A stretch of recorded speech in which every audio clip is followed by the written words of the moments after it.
Hello friends, I hope you all are doing great. तो आज हम पढ़ने वाले हैं इनइक्वालिटी, जो कि हमें दिखती है बाय गिनी कोएफिशिएंट से और लॉरेंस कर्व से। तो मेनली फोकस रहेगा मेरा गिनी कोएफिशिएंट, और मैं थोड़ा सा उसको डिफरेंशिएट बताऊंगी कि क्या डिफरेंस होता है लॉरेंस कर्व में और गिनी कोएफिशिएंट्स में। So let's get started. सबसे पहले गिनी इंडेक्स या गिनी कोएफिशिएंट एक ही चीज है। तो गिनी इंडेक्स या गिनी कोएफिशिएंट एक स्टैटिस्टिकल मेजर है जो हम यूज करते हैं to measure the degree of inequality in the distribution of income और wealth within a population. जैसे इंडिया की पॉपुलेशन है, उसमें कितनी परसेंट या कैसे मेजर करेंगे कि कितनी इनइक्वालिटी है। तो गिनी इंडेक्स वही मेजर करता है कि इंडिया में भी अलग अलग पीपल के अंदर अलग अलग सेक्शन में कितनी इनइक्वालिटी है। तो ये नेम किसके ऊपर हुआ इनका? इटालियन स्टैटिस्टिशियन था Corrado Gini. It is one of the most used tool in economics and social science to assess inequality. जब इनइक्वालिटी का नाम आता है तो हमारे दिमाग में यही चीज आती है, तो गिनी इंडेक्स, गिनी कोएफिशिएंट या लॉरेंस कर्व। तो ये कहीं ना कहीं रिजेंबल करते हैं, वो मैं आगे बताऊंगी। तो गिनी इंडेक्स एक स्टैटिस्टिकल मेजर है जिससे हम इनइक्वालिटी मेजर करते हैं। गिनी इंडेक्स रिप्रेजेंट करता है the extent to which income distribution या वेल्थ अमंग इंडिविजुअल या household with an economy deviates from a perfectly equal distribution. एक होता है परफेक्टली इक्वल डिस्ट्रीब्यूशन कि हर बंदे के पास सेम अमाउंट है, इक्वालिटी है, लेकिन जितना वो हाउस होल्ड डेविएट करते हैं उस इनइक्वालिटी उस इक्वालिटी लाइन से, वही मेजर करती है हमारी गिनी इंडेक्स की परफेक्ट इक्वालिटी। अगर 50,000 रुपीज पे है, तो अगर किसी पर्सन की इनकम उससे कितनी लैक कर रही है, कितनी दूर है, तो उसको जब मेजर करना होता है तो हम गिनी इंडेक्स को यूज करते हैं। इसकी वैल्यू 0 से 1 के बीच में आती है, यानी 0% और 1%। अब कई जने इसमें कंफ्यूज हो जाते हैं कि 1 का मतलब क्या, ज्यादा इनइक्वालिटी है या कम इनइक्वालिटी है, या 0 का मतलब क्या। तो आप इसको देखने से पहले ये देखो गिनी इंडेक्स क्या मेजर क्या करती है, इनइक्वालिटी। तो ज्यादा है, 1 है तो मतलब सबसे ज्यादा इनइक्वालिटी है, वहीं पे 0 है तो इनइक्वालिटी है ही नहीं, परफेक्ट इक्वालिटी है वहां पे। ठीक है, तो यहीं पे 0 का मतलब परफेक्ट इक्वालिटी, यानी कि everyone has the same income और वेल्थ, सबकी सेम है, कोई भी भेदभाव नहीं है। और 1 मतलब बहुत इनइक्वालिटी है, one individual has all the income और wealth while others have none, कि कुछ ही लोगों के पास या एक ही इंडिविजुअल के पास पूरी दुनिया की इनकम है और दूसरों के पास है ही नहीं। तो जब ऐसा केस हो इनइक्वालिटी का कि बहुत ज्यादा इनइक्वालिटी है, तो मतलब 1 जाएगी, अगर बिल्कुल भी इनइक्वालिटी नहीं है तो वो होगी हमारी 0 पे। तो अब लॉरेंस कर्व क्या आता है? तो गिनी इंडेक्स जो है वो डिराइव हुआ है हमारा लॉरेंस कर्व से। लॉरेंस कर्व होता है एक प्लॉट या एक ग्राफ कह सकते हो, ग्राफ होता है ये, जो दिखाता है हमें cumulative percentage of total income against cumulative percent of population, कि कितनी पॉपुलेशन के पास पूरी इनकम का कितना प्रपोर्शन है। जैसे हम कहते हैं ना कि 10% लोगों के पास इंडिया की 40% इनकम है, तो वही अगर मैं उसको ग्राफिकली दिखाऊंगी तो वो लॉरेंस कर्व कहलाएगा।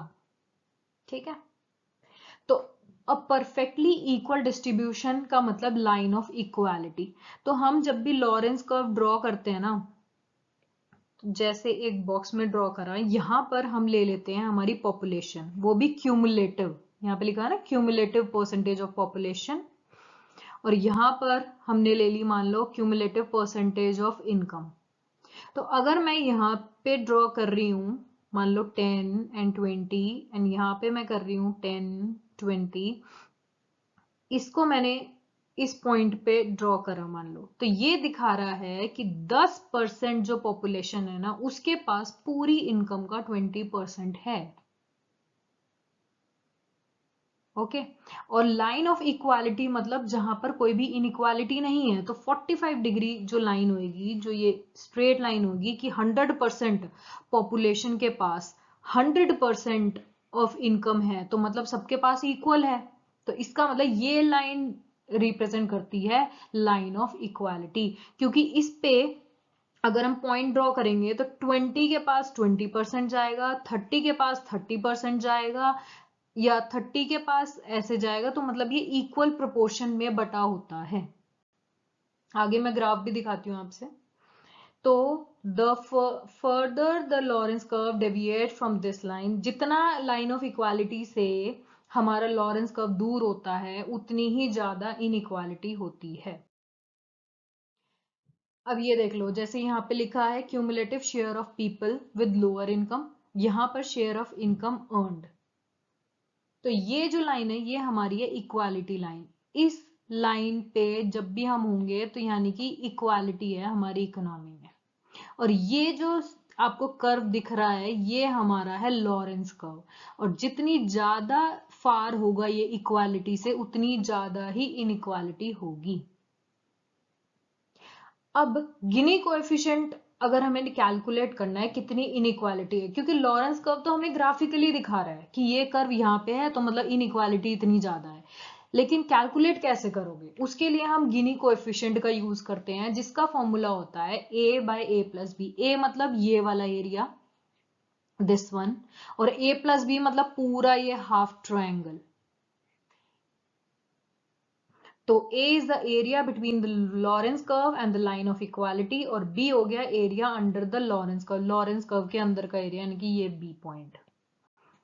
तो ये फॉर्मूला हम यूज करते हैं टू कैलकुलेट गिनी कोएफिशिएंट। आगे चलते हैं। अब गिनी इंडेक्स को इंटरप्रेट कैसे करेंगे? लो गिनी इंडेक्स मतलब इनइक्वालिटी को दिखाता है, तो जितना कम है उतनी इनइक्वालिटी कम है, तो इंडिकेट करता है रिलेटिवली इक्वल इनकम डिस्ट्रीब्यूशन, या कम या जीरो इनकम इनइक्वालिटी नहीं होगी वहां पे। ठीक है, तो ये ऐसी कंट्रीज हैं जैसे डेनमार्क, फिनलैंड, नॉर्वे, जहां पर लो गिनी इंडेक्स है, यानी कि वहां पे इनइक्वालिटी बहुत कम है। वहीं पे हाई गिनी इंडेक्स है मतलब इनइक्वालिटी बहुत ज्यादा है, जैसे साउथ अफ्रीका में, ब्राजील में, और बहुत सारी डेवलपिंग नेशंस में, इसमें इंडिया भी ऐड कर सकते हैं हम, तो वहां पे इनइक्वालिटी बहुत ज्यादा है। तो गिनी कोएफिशिएंट होता है एक न्यूमेरिकल वैल्यू जो मेजर करता है बिटवीन 0 एंड 1, 0% से 100%। लॉरेंस कर्व होता है ग्राफिकल रिप्रेजेंटेशन, इनकम कैसे बटी हुई है। तो यहां पर अगर मैं डिफरेंस की बात करें तो ग्राफिकल रिप्रेजेंटेशन होता है लॉरेंस कर्व का मतलब, और गिनी कोएफिशिएंट हमें एक न्यूमेरिकल वैल्यू देती है। इंटरप्रेट कैसे करेंगे? ये इनकम इनइक्वालिटी को विजुअली दिखाता है, लॉरेंस कर्व हमें ग्राफिकली दिखाता है, और यहाँ पे गिनी कोएफिशिएंट हमें क्वांटिटी देता है, मतलब एक वैल्यू देता है, 0 है, 1 है, 0.5 है, 0.65 है, एंड सो ऑन। कॉम्प्लेक्स में ये इजियर है, ये देखते ही समझ आ सकता है लॉरेंस कर्व बना हुआ है तो इनइक्वालिटी ज्यादा है या कम है। यहाँ पर हमें कैलकुलेशन करनी पड़ती है गिनी कोएफिशिएंट निकालने के लिए। डिटेल में जाए तो अलाउ कंपैरिजन, हम कर्व्स को कंपेयर कर सकते हैं। मान लो दो कंट्रीज के लॉरेंस कर्व बने हुए हैं, यहाँ पर ये इनइक्वालिटी है, मान लो ये ए कंट्री का है, ये बी कंट्री का है, और हमें लॉरेंस कर्व देगा, तो अगर हमसे पूछे तो हम कंपेयर कर सकते हैं कि कंट्री बी में इनइक्वालिटी ज्यादा है क्योंकि परफेक्ट जो लाइन है उससे ज्यादा डेविएट कर रहा है ये, तो यहाँ पर इनइक्वालिटी, सॉरी स्पेलिंग गलत हो गई, इनइक्वालिटी यहाँ पे ज्यादा रहेगी आपकी, इनइक्वालिटी हायर होगी यहाँ पे एज कंपेयर टू कंट्री ए। और यहाँ पर आपको एक सिंगल नंबर मिलेगा जो कि समराइज करेगा कि इतनी इनइक्वालिटी।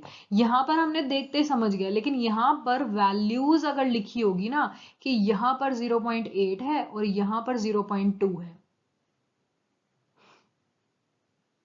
तो आप ये देख के बताओगे कि इनइक्वालिटी यहाँ पर बी में ज्यादा है क्योंकि इसकी वैल्यू ज्यादा है। आई होप ये डिफरेंस क्लियर हुआ होगा। सो आज के लिए इतना ही। अगर कोई भी डाउट है तो please use comment section, and अगर मैंने कोई भी इसमें एरिया छोड़ दिया है तो वो भी आप मेरे को बता सकते हो। And thank you, have a great day, bye bye.